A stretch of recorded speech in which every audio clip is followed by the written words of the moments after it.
అందరికీ నమస్కారం అండి. అందరూ ఎలా ఉన్నారు? నేను బాగున్నాను. మీరు బాగున్నారని అనుకుంటున్నాను. ఇంకా బాగుండాలని కోరుకుంటున్నాను.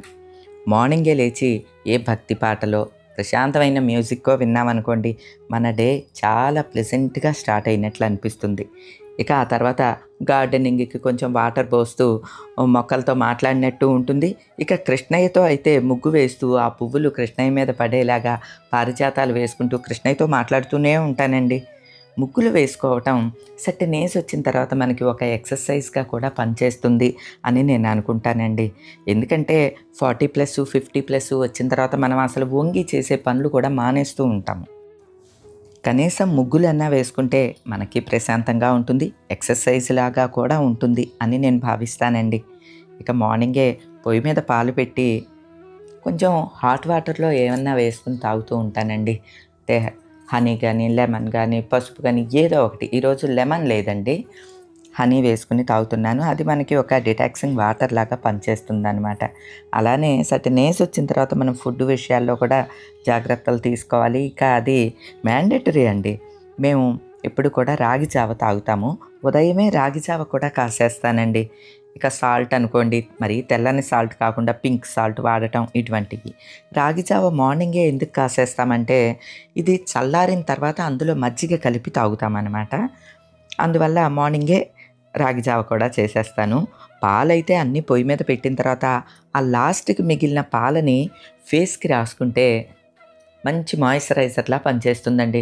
ఇక మనం తీసుకునే ఫుడ్‌లో కూడా రాగులని అంటే ఇటువంటి మిల్లెట్స్ ఇలాంటివన్నీ కూడా యాడ్ చేసుకోవటం వలన మన హెల్త్ కూడా బావుంటుందండి. మనం ఎంత ప్లెజెంట్‌గా ఉందాము, ఎంత ప్రశాంతంగా మన జీవనాన్ని గడుపుదాము అని మనం ప్రణాళిక వేసుకున్నా కొన్ని మన చేతిలో ఉండవండి. 40+ 50+ వచ్చిన తర్వాత ఆడవాళ్ళందరం ఎదుర్కొనే సహజమైన ప్రాబ్లమ్ ఒకటుంటుంది. అది మెనోపాజ్ దశ. అంటే సహజసిద్ధంగా కొందరికి నెలసర్లు ఆగిపోవటం, లేదా కొందరికి ఇబ్బంది పెట్టి ఆగిపోవటం ఇటువంటివి జరుగుతూ ఉంటాయి కదా! దానికన్నా ముందు ప్రీమెనోపాజ్‌ని ఒక టైముని ఎదుర్కోవాల్సొస్తదండి. మనకు తెలియకుండానే ఈ మెనోపాజ్ వచ్చే ముందు చాలా ఇబ్బంది పెడుతూ ఉంటుందనమాట. అంటే మనకి హార్మోన్స్ ఇంబాలెన్స్ అయిపోతాయి. నైట్ స్వెట్సు, స్వింగ్ మూడ్సు ఇటువంటియన్నీను. అంటే కొద్దిగా అలసటగా ఉండటం, ఇలాంటివన్నీ కూడా మనకి తెలియకుండానే జరుగుతూ ఉంటాయి. దానికి కారణం ఏంటంటే, మనకి నెలసర్లు ఆగిపోయే టైము అని అర్థం. ఇది 40, 50 మధ్యలో జరుగుతూ ఉంటుంది కదండీ! అయితే మనం చిన్న చిన్న జాగ్రత్తలు తీసుకోవటం ద్వారా ఇది ఇంత ఇబ్బంది పెట్టకుండా కూడా దాన్ని మనం చక్కగా దాటేయవచ్చనమాట. మనకి బ్లూమ్స్ ఈవినింగ్ ప్రిమోజ్ ఆయిల్ క్యాప్సూల్స్ అందుబాటులోకి వస్తున్నాయండి. ఇవి డాక్టర్స్ కూడా మనకి చెప్తూ ఉన్నారు. ఇదేం లేదండి, క్యాప్సూల్ ఉంటుంది. దీనిలో మనకి ప్రిమ్రోజ్ ఆయిలు అట్లనే ఒమేగా 6 ఇవి 2 ఉండటంతో రోజుకో టాబ్లెట్ వేసుకున్నామనుకోండి, hormones imbalance, night sweat, swing moods, అలసట ఇలాంటియన్నిటికి కూడా స్వస్తి పలికేయొచ్చండి. ముఖ్యంగా హార్మోన్స్ బ్యాలెన్స్‌గా ఉంటాయండి. 60 రోజుల పాటు ఈ క్యాప్సూల్స్‌ని యూజ్ చేస్తే మనకి రిజల్ట్ కనిపిస్తుంది. 90 రోజుల పాటు ఈ క్యాప్సూల్స్‌ని యూజ్ చేసినప్పుడు మనకి ఎముక బలం పెరుగుతుంది. అలానే ఫెర్టిలిటీ పెరుగుతుంది.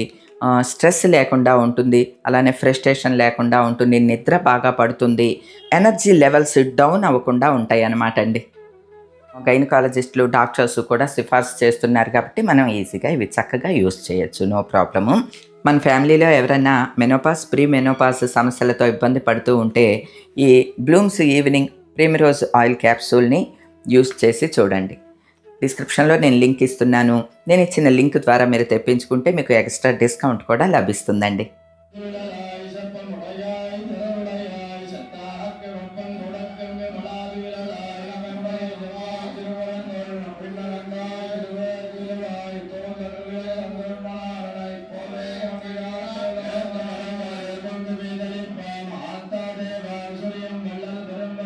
మంగళం కోసలేంద్రాయ మహనీయ గుణాత్మనే చక్రవర్తి తనూజాయ సార్వభౌమాయ మంగళం. సర్వమంగళమాంగళ్యే శివే సర్వార్థ సాధకే శరణ్యే త్ర్యంబకే దేవి నారాయణి నమోస్తుతే. ఓం నమః శివాయ. ఓం నమః శివాయ.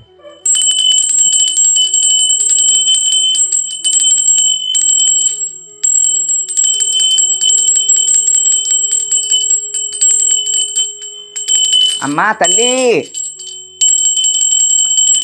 ఏది ఏమైనా అండి, మనం ఉదయమే లేచి ఎన్ని పనులు చేసుకున్నా సరే, భగవంతునికి కొద్దిసేపు అయినా సరే అలా దేవుడి దగ్గర కూర్చొని పూజ చేసుకుంటే మన రోజు హ్యాపీగా ప్రారంభించినట్లు అవుతుందండి.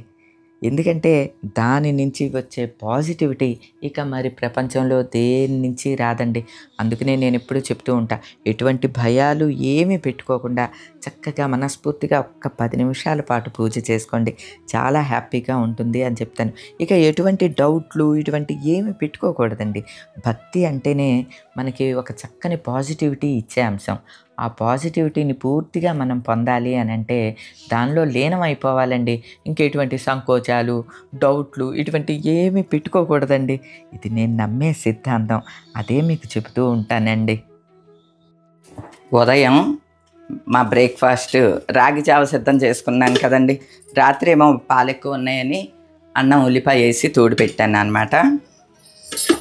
రాగి జావలోకేమో ఈ స్వీట్ కార్న్ కొంచెం ఉడకేసాను. ఇది రాగి జావలో మజ్జిగ వేసేసుకుని అది ఇది తాగేస్తాం. ఇదే అనమాట అండి మా బ్రేక్‌ఫాస్ట్.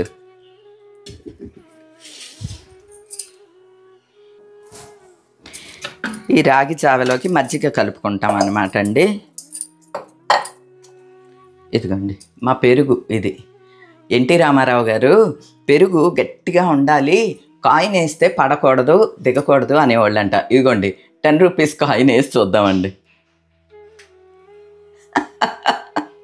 ఇదిగోండి ఎంత గట్టిగా ఉందో చూసారా? అంత గట్టిగా ఉంటుందండి. మా పెరుగు కుండలో పెరుగంటే మా వారికి, మా మరిది గారికి ఇష్టం అన్నమాట. మేగడ కూడా బాగా కట్టుద్దండి. ఈ మేగడే తీసి వెన్న చేసుకోవటానికి, నెయ్యి చేయటానికి దాస్తామన్నమాట. ఇదిగో ఎంత మందంగా ఉందో చూసారా?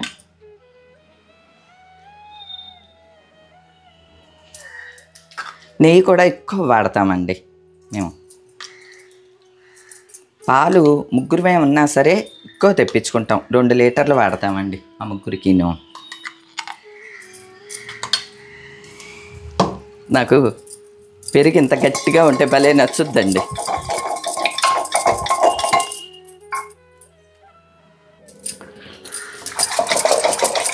కొంచెం నీళ్లు పోసి మజ్జిగలాగా చేసేసి పెరుగుని ఇందులో వేసేసుకోవటం.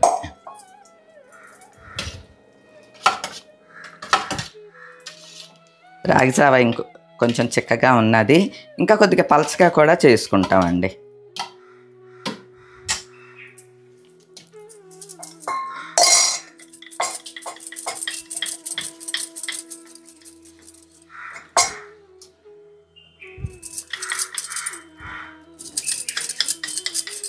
ఇంత చిక్కగానే ఉండాలని లేదు, రాగి జావ కొద్దిగా పలచగా కూడా చేసుకుంటాం. అంటే తాగటానికి వీలుగా కూడా చేసుకుంటామండి. మజ్జిగ కొంచెం పలచగా వేసుకున్నామంటే పలచగా అవుతుంది. ఇదిగోండి మా ముగ్గురికి 3 గ్లాసులు అన్నమాట.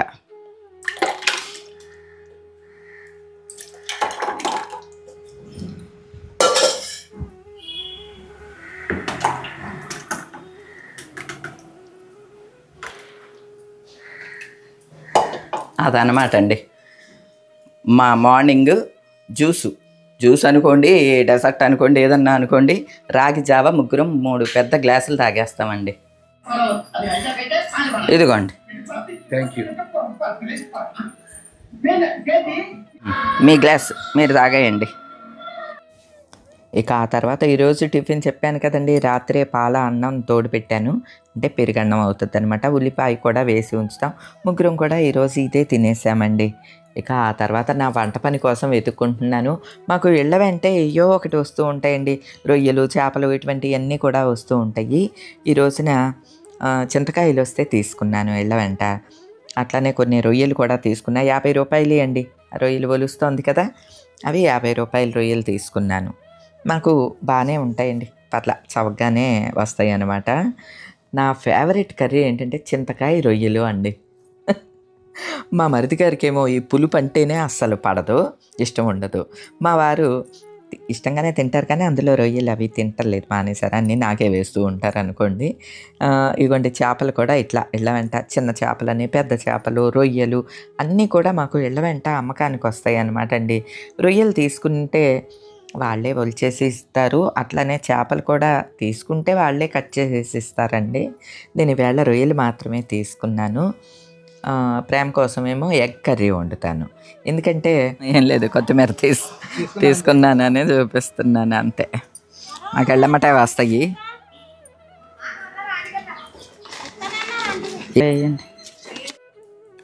ఈ చింతకాయలని ఉడకబెట్టిన తర్వాత ఆ జ్యూస్ని తీసుకుంటాం అనమాట అండి. వడకట్టేసి ఆ జ్యూస్ వాడతాము. నాకు కరివేపాకు, కొత్తిమీర లేదు ఇంట్లో. మాకు అన్నీ ఇళ్ళమ్మట వచ్చేస్తాయండి. నీచుకూరలే కాదు, కాయగూరలు కూడా వస్తాయి. సరే కాయగూరలు కూడా ఏమన్నా తీసుకుందాము అని అడిగితే టమాటాలు కేజీ 20 రూపాయలు అని అన్నాడండి. ఏంటండి కేజీ 20 రూపాయలు వీళ్ళే అమ్ముతుంటే ఇక రైతుకి ఎంత ఇచ్చి ఉంటారు? ఆ రైతు పండించినందుకు ఎంత ఖర్చు అయ్యి ఉంటుంది? ఏమన్నా మిగులుతాయా అండి ₹1 అన్నా? అంటే కాయగూరలు అయ్యి మరీ తక్కువ రేటు ఉన్నా సరే ప్రాణం గిసగిసలాడుద్దండి. అయ్యో పండించిన వాళ్ళకి ₹1 అన్నా వచ్చిందో రాలేదో అని అనిపిస్తుంది. కేజీ 20 రూపాయలంట చూడండి. కాయగూరలు అన్నీ కూడా తక్కువ ప్రైజే ఉన్నాయండి, ఎందుకో మరి. ఇదిగోండి రొయ్యలు చూసారా, చిన్ని చిన్ని రొయ్యలు, కానీ ఇవి చాలా టేస్ట్గా ఉంటాయి అన్నమాట.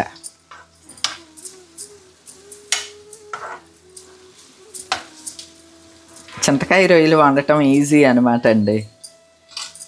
ఒక ఉల్లిపాయ, 4 పచ్చిమిరపకాయలు, రొయ్యలు, కొంచెం అల్లం వెల్లుల్లి పేస్ట్ వేసాను అంతే. ఇందులో చింతపండు పులుసు పిండి వేసుకోవటమే అనమాట. ఇదిగోండి ఇలాగ చింతపండుని ఉడకబెట్టేసాం కదా, ఉడకబెట్టేసేసి పిండుకోవటమే. తర్వాత ఉప్పు, కారం వేసుకోవాలి.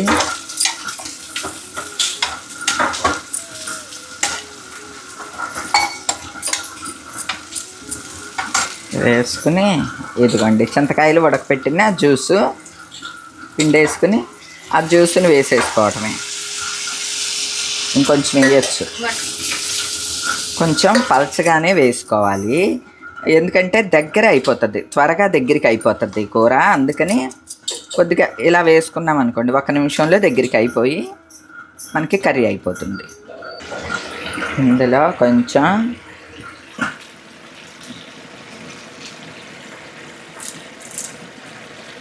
కరేపాకు, పచ్చికరేపాకును కొత్తిమీర వేసుకుంటే బాగుంటుంది, ఆ స్మెల్ బాగుంటుంది. అలానే పచ్చి కొత్తిమీర కూడా. ఉల్లిపాయ సరిపోద్ది, సరిపోద్ది. ఏమండి నా ఫేవరెట్ కర్రీ చింతకాయ పచ్చి రొయ్యలు. తిని చూసి చెప్పండి ఎలా ఉందో. సారు తిన్నారా? చెప్పండి. అంటే సరిపోదు, ఎలా ఉందో చెప్పండి.